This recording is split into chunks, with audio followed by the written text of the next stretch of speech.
Okay, this is standard 9, waves 2, and this is where we had the notes. We had to define each of these, and we drew pictures. We also talked about media in this standard. So how waves change as they hit different forms of media. So transmission is when light or sound waves hit a medium and they travel straight through it. So there's no change, they just go right through it. Refraction is when light and sound waves, I gotta do this lower.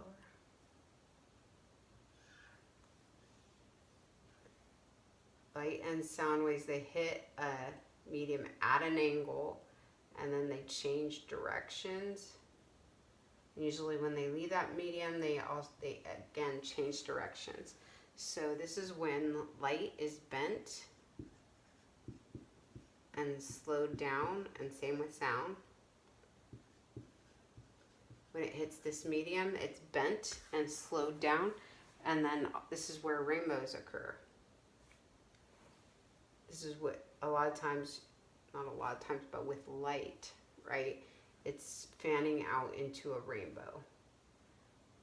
So we know that red slows down the least and purple slows down the most, because purple has the highest frequency, so it is interacting with the surface much more than the red is, and then that creates the rainbow effect. So refraction, rainbow for light. Let's move these down.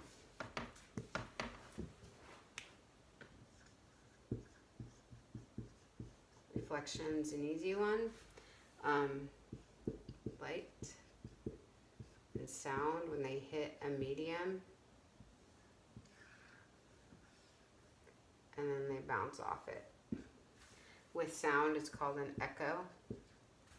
With light, we just basically say reflection. So the light or the sound, the waves, these lines all represent waves, just like we had in our last waves 1.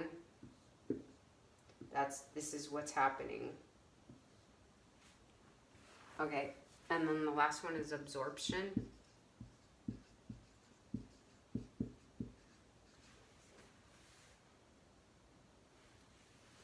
Okay, so I'm gonna erase this so I can draw absorption here.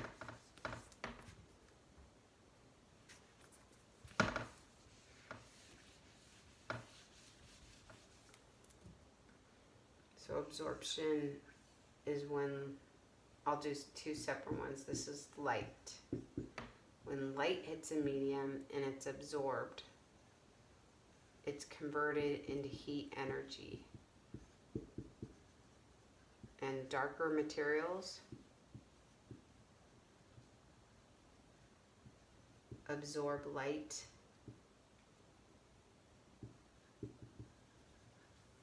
more than lighter materials. Lighter materials will reflect the light more. Darker materials will absorb it and convert it into heat energy. Okay, so that's light. And then we have sound. When sound is absorbed into a medium, the reason it's absorbed is because that medium has holes in it. So just like, even my shirt here, if I start talking like that, you can hear that it's muffled. The sound waves are getting absorbed into this medium because it's kind of porous. But if I take my computer and go like that, you can hear that it's echoing. I don't know if you can, but I can hear that it's echoing because this type of surface, the sound waves are bouncing off it and echoing more. Whereas in more porous materials, the sound is being absorbed. So absorption. And so that's why we drew that. Looks like cottage cheese, right? But we're basically looking at holes. Like, so in auditoriums, sometimes if they want to make more soundproof rooms, then they have like holes, more porous material in the walls.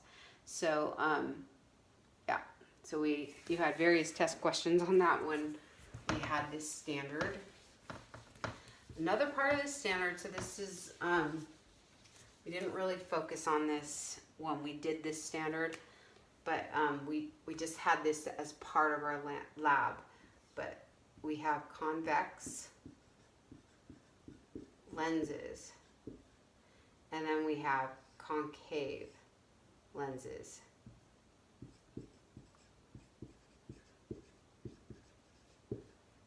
So this is hard to keep straight, but I'm going to show you how this works. So these are super important if you wear glasses. I'm going to erase this, and if you are nearsighted,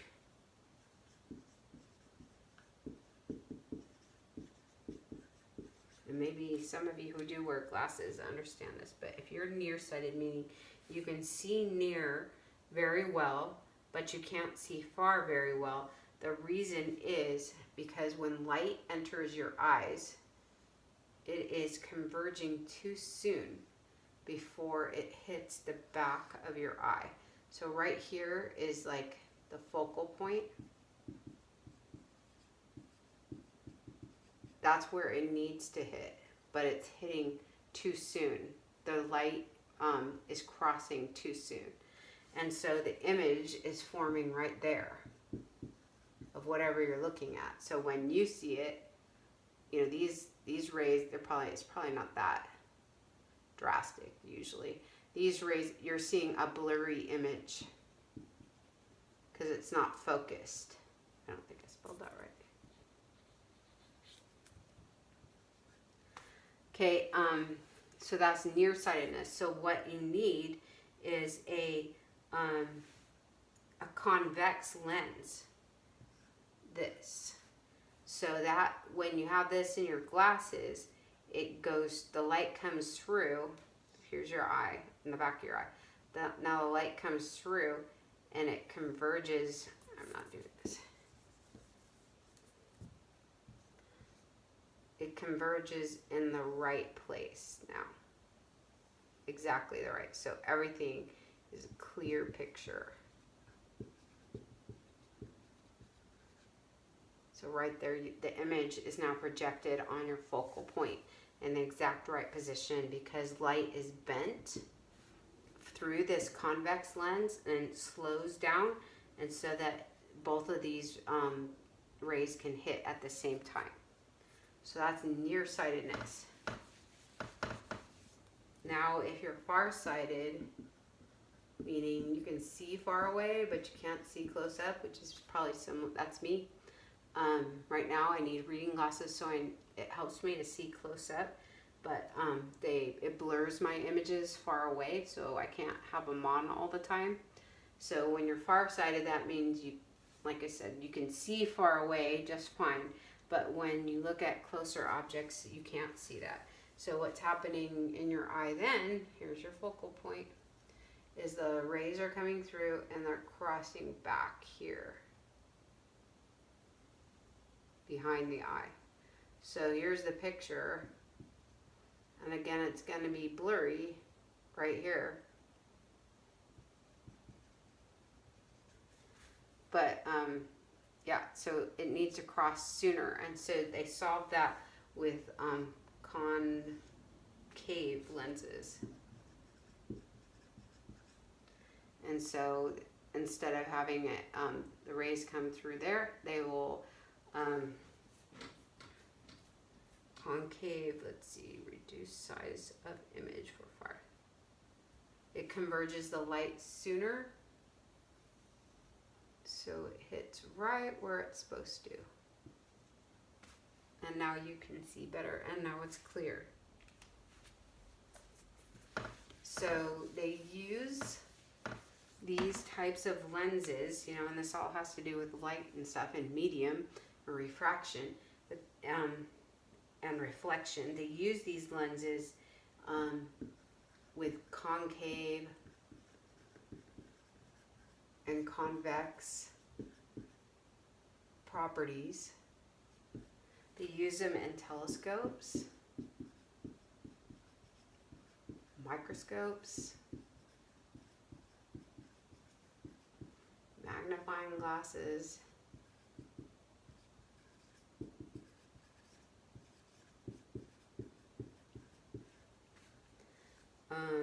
eyeglasses, as we've already talked about,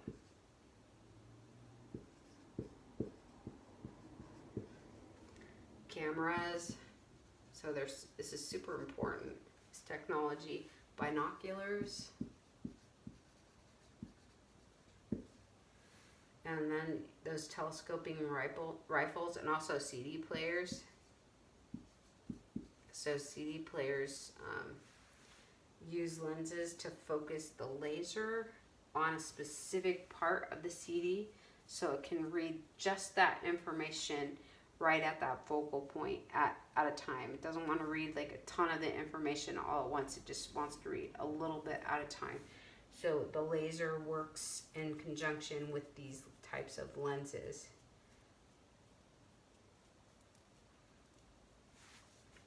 Okay, so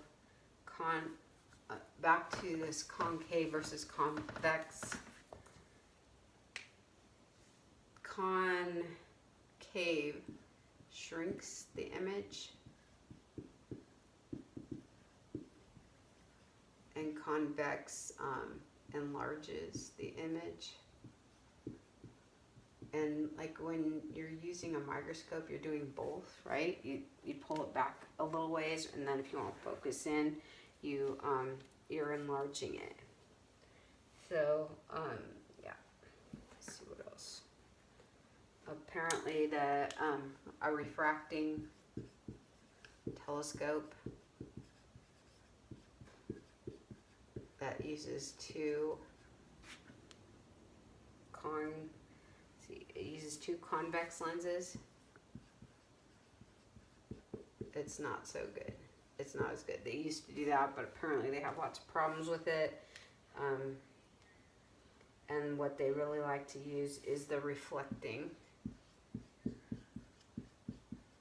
telescope, which uses reflection, basically one mirror, or mirrors, they might use more than one, mirrors, and also the one convex lens. So apparently that's super amazing, and it enables us to see the stars much better than this old type of refracting telescope.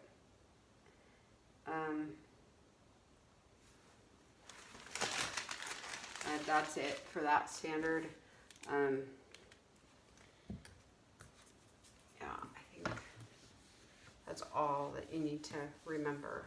And then that new part, I probably won't test you on that, but